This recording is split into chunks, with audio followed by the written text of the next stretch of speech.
Assalamualaikum warahmatullahi wabarakatuh. Salam warahmatullahi wabarakatuh. Apa kabar hari ini kalian semua? Baik. Alhamdulillah baik. Sebelum kita memulai pembelajaran, alangkah baiknya kita berdoa menurut kepercayaan masing-masing. Berdoa dimulai.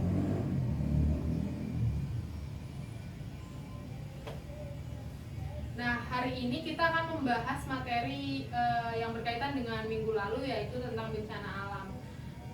Nah, kemarin kan kita bahas terakhir tentang bencana tsunami. Hari ini kita akan membahas melanjutkan bahasan kemarin tentang bencana letusan gunung api. Nah, letusan gunung api itu merupakan bagian dari aktivitas vulkanik yang dikenal dengan istilah erupsi. Hampir semua kegiatan gunung api itu berkaitan dengan zona kegempaan aktif, sebab berhubungan dengan batas lempeng. Nah, pada batas lempeng inilah terjadi perubahan tekanan suhu yang sangat tinggi sehingga mampu melelehkan material sekitarnya yang merupakan cairan pijar atau magma. Nah, magma ini akan mengintrusi batuan atau tanah di sekitarnya melalui rekahan-rekahan mendekati permukaan bumi. Lalu gunung berapi yang akan meletus itu dapat diketahui melalui beberapa tanda, diantaranya yaitu suhu. Yang pertama, suhu di sekitar gunung naik. Tanda-tanda gunung berapi akan meletus.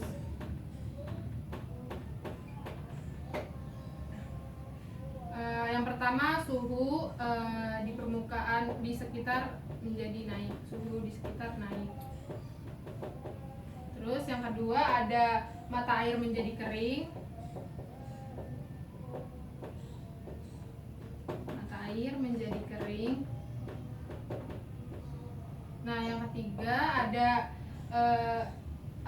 mengeluarkan suara gemuruh.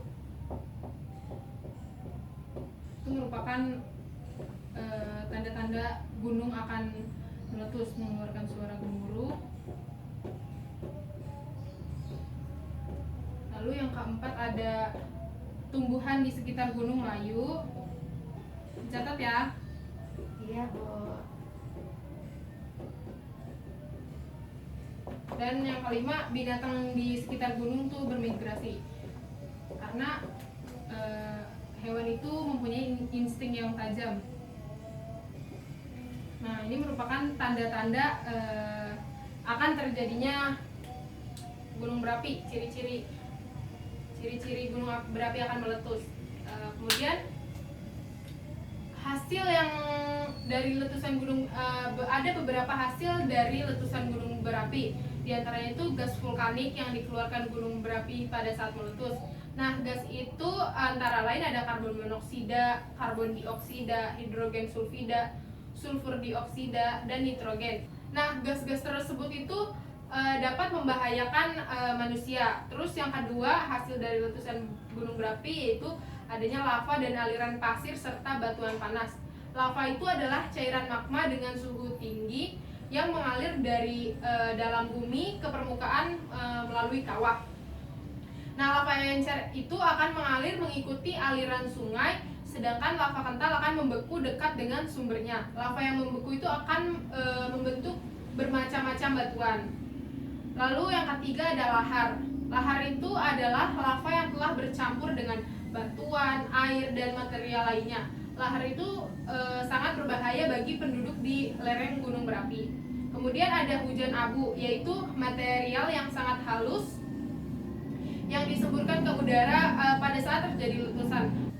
Karena sangat halus, abu letusan dapat terbawa angin dan dirasakan sampai ratusan kilometer jauhnya. Nah, abu letusan ini juga dapat mengganggu pernapasan. Lalu yang terakhir ada awan panas, yaitu hasil letusan yang mengalir bergulung seperti awan. Nah, di dalam gulungan ini terdapat batuan pijar yang panas dan material vulkanik padat dengan suhu lebih besar dari 600 derajat Celcius.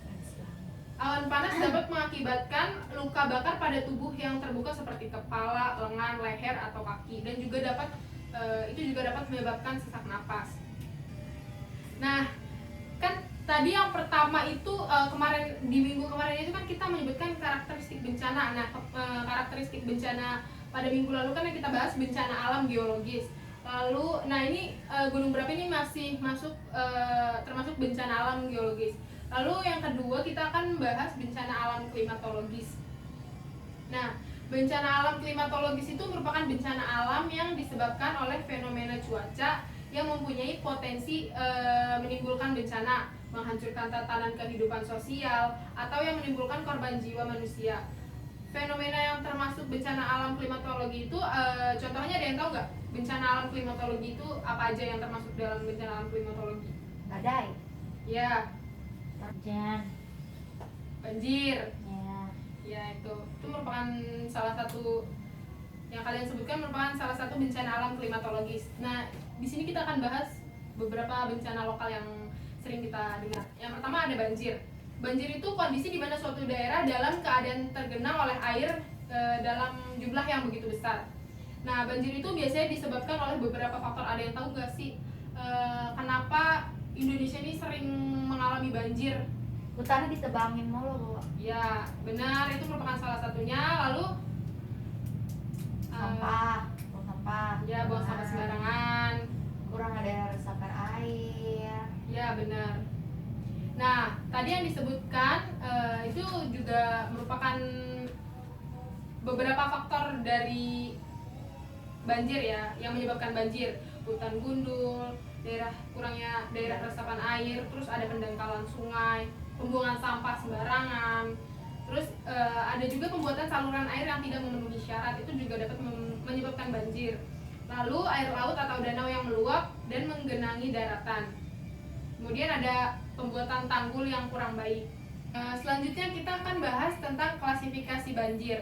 Nah, berdasarkan penyebabnya itu banjir dapat dikategorikan dalam 4 kategori. Yang pertama itu banjir yang disebabkan oleh hujan lebat yang melebihi kapasitas, penyaluran sistem pengaliran air yang terdiri dari sistem sungai alamiah dan sistem drainase buatan manusia. Lalu yang kedua ada banjir yang disebabkan karena meningkatnya muka air di sungai sebagai akibat pasang laut maupun meningginya gelombang laut akibat badai. Lalu yang ketiga banjir yang disebabkan oleh kegagalan bangunan air buatan manusia seperti bendungan, tanggul, dan bangunan pengendalian banjir.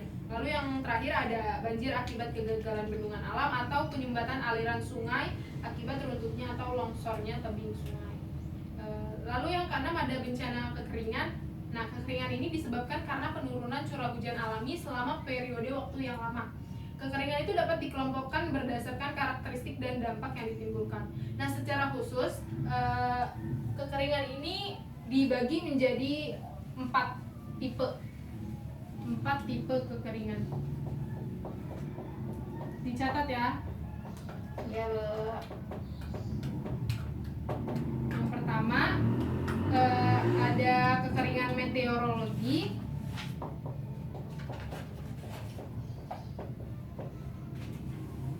Terus yang kedua ada hidrologi. Yang ketiga ada pertanian. Dan yang keempat ada sosial ekonomi.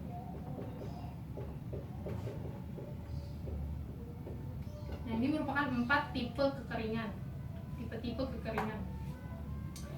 Selanjutnya ada bencana kebakaran. Nah, kebakaran adalah situasi di mana suatu tempat atau lahan atau bangunan dilanda api serta hasilnya itu menimbulkan kerugian. Kebakaran hutan dan lahan itu disebabkan oleh beberapa hal. Ya, apa aja? Ada yang tahu? Ada yang tahu penyebab kebakaran hutan? Dibakar. Cuaca Dibakar. ekstrim. Ya, cuaca ekstrim. Bergeseknya pohonan. Ya. Nah, ya yang tadi kalian sebutkan itu juga termasuk beberapa faktor yang menyebabkan terjadinya kebakaran. Aktivitas manusia yang menggunakan kawasan hutan jadi menyebabkan bencana kebakaran. Faktor alam yang dapat memicu terjadinya kebakaran hutan dan lahan. Terus jenis tanaman yang sejenis dan memiliki titik bakar yang rendah.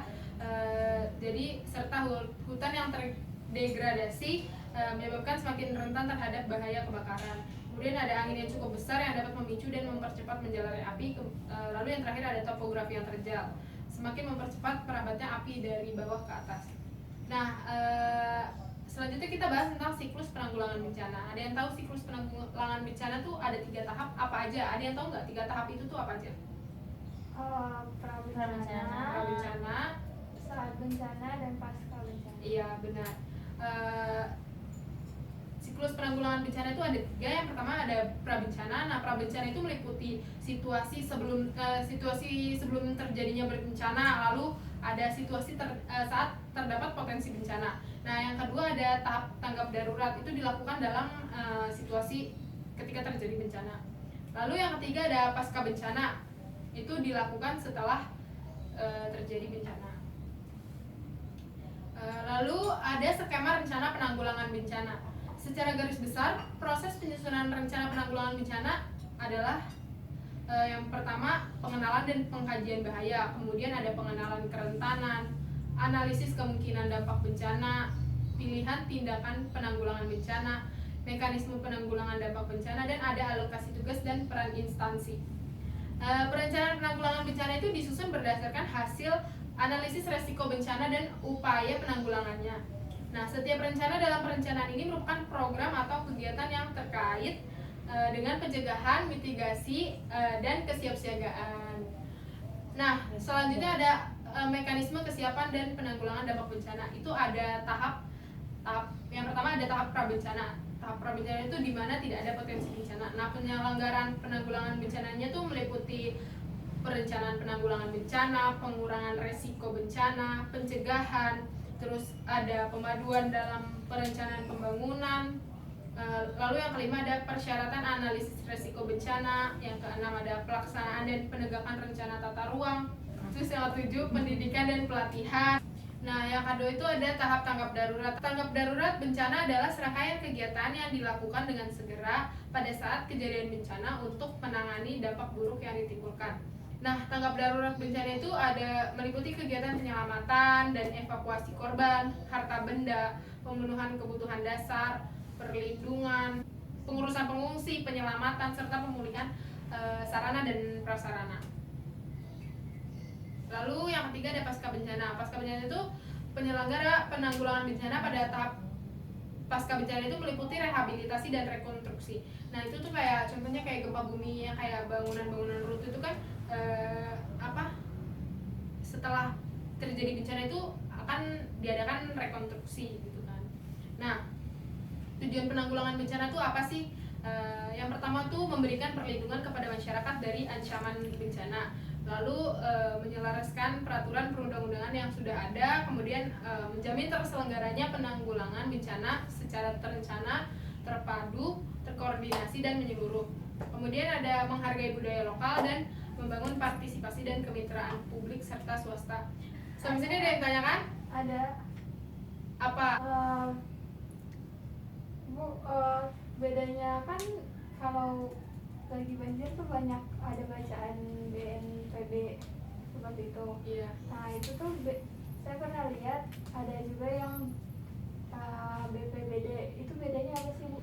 Nah, kalau BNPB itu lembaga yang nasional, sedangkan kalau BPBD itu yang mencakup daerah gitu, Badan Penanggulangan Bencana Daerah, kayak gitu. Oh, berarti kalau BPBD itu yang di bawahnya BNPB. Iya, betul. BPBD itu di bawahnya BNPB. Ada yang ingin tanyakan lagi? Ya. Jika tidak ada yang ingin ditanyakan, kita cukupkan pelajaran hari ini. Dengan membaca alhamdulillah. Alhamdulillahirobbilalamin. Kurang lebihnya mohon maaf. Wassalamualaikum warahmatullahi wabarakatuh.